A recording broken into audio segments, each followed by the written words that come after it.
day. This is Miss Tabassum. Today I am here to talk about Rudyard Kipling's notable poem, The Way Through the Woods.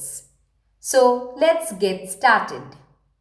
Here goes the introduction to the poet. Joseph Rudyard Kipling was an English journalist, short story writer, poet and novelist. He was born in India, which inspired much of his work.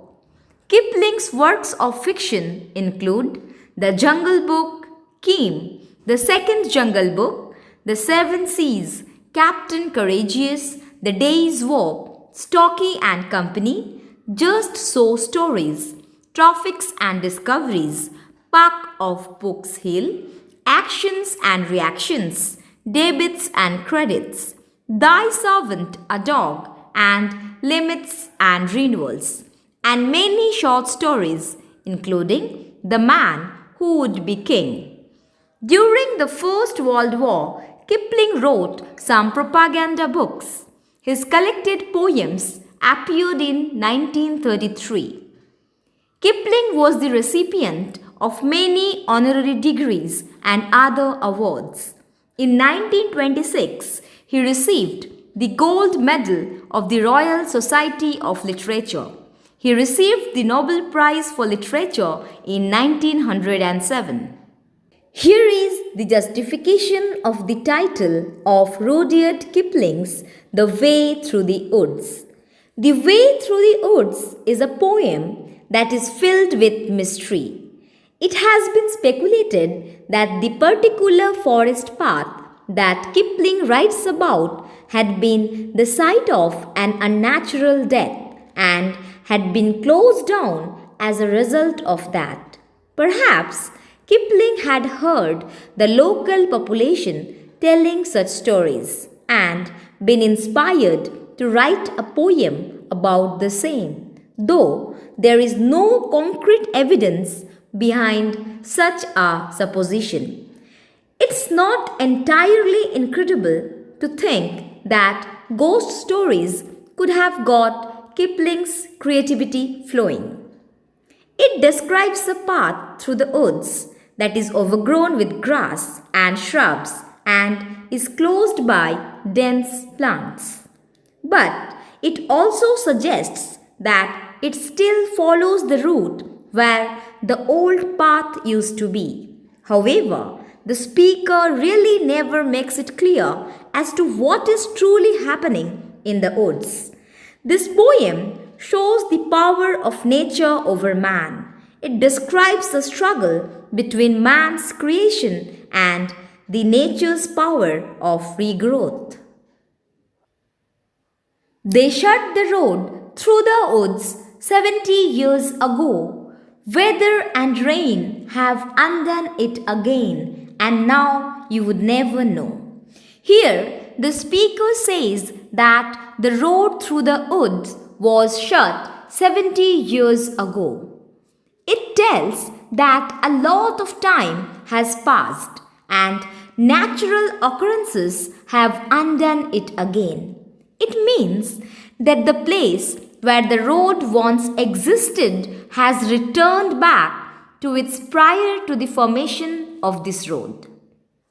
Over the years, the weather and the constant rain have erased the path and have caused the shrubs and grasses to grow.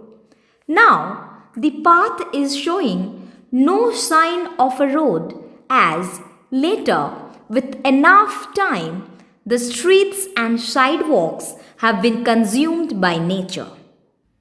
In the very first stanza, 70 years ago is a hyperbole. Hyperbole is a figure of speech which talks about an exaggerated statement. There was once a road through the woods before they planted the trees. It is underneath the coppice and heath and the thin anemones. Coppice is a small area covered with trees or bushes, whereas heath is a large area covered with rough grass and wild plants. Anemones are small plants with cup-shaped flowers. In this very stanza, the poet says that there was once a road through the woods before the trees had been planted in that particular area, but is now covered with dense undergrowth. Now, the road lies hidden under the levelled road and the beautiful cup-shaped flowers. The beautiful flowers grown in the path of the woods have covered the road under them. Only the keeper sees that where the ring-dove broods and the badgers roll at ease, there was once a road through the woods. In these lines, the speaker says that no one other than the keeper or the caretaker of the woods knows that there was a road once upon a time in that place. The keeper sees that the birds and animals are very confident and relaxed. The ring-dove bird hatches their own eggs, and the badgers are also seem to be very comfortable and relaxed. The speaker repeats that there was a road many years ago. Yet, if you entered the woods of a summer evening late, when the night air cools on the trout-ringed pools, where the otter whistles his mate, they fear not men in the woods, because they see so few.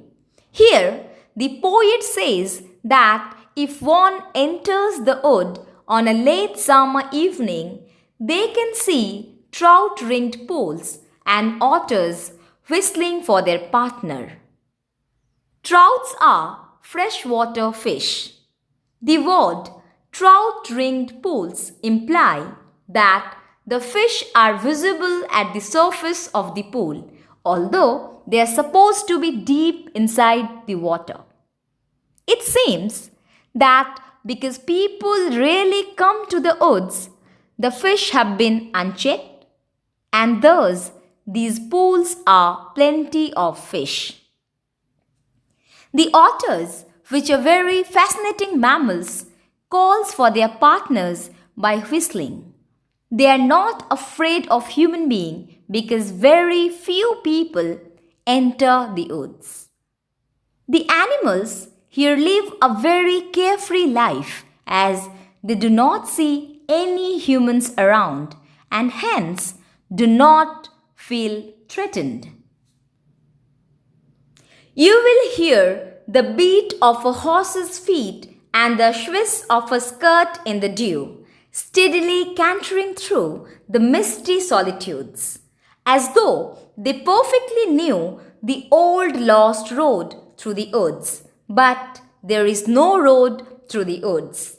The speaker says that if one enters the woods, one will be able to hear the slow and steady movement of a horse passing by, as well as a swishing around of a woman's skirt.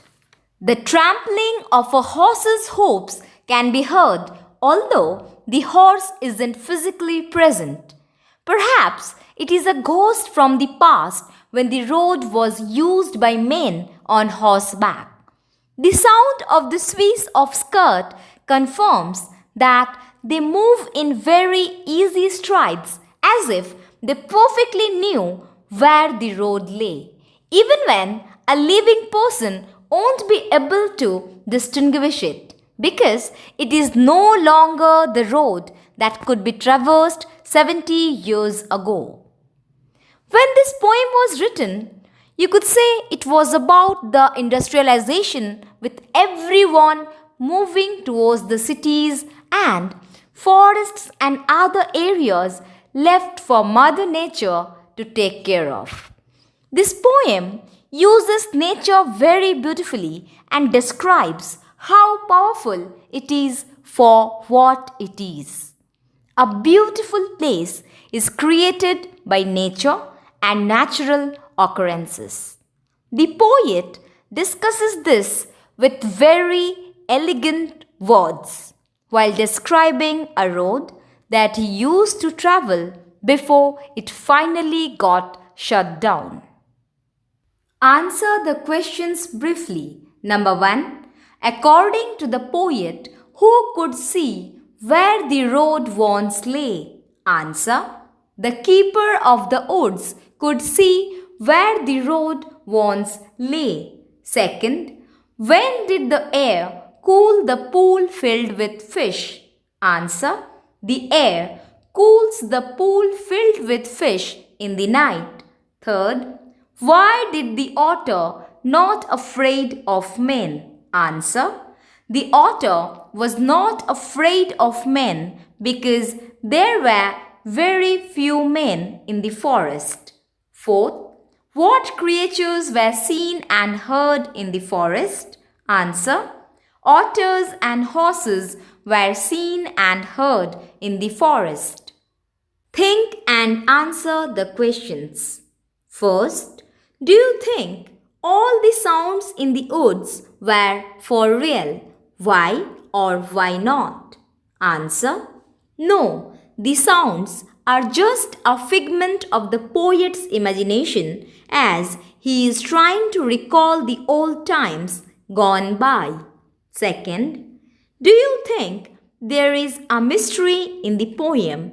Justify your answer. Answer. Yes, there is a sense of mystery in the poem as we don't know why the road was shut. Skirt in the Dew makes the poem a little mysterious and intriguing, and one wonders what happened to the road. That's all for the day. Hope you well understood the poem. Thank you. Have a great day ahead.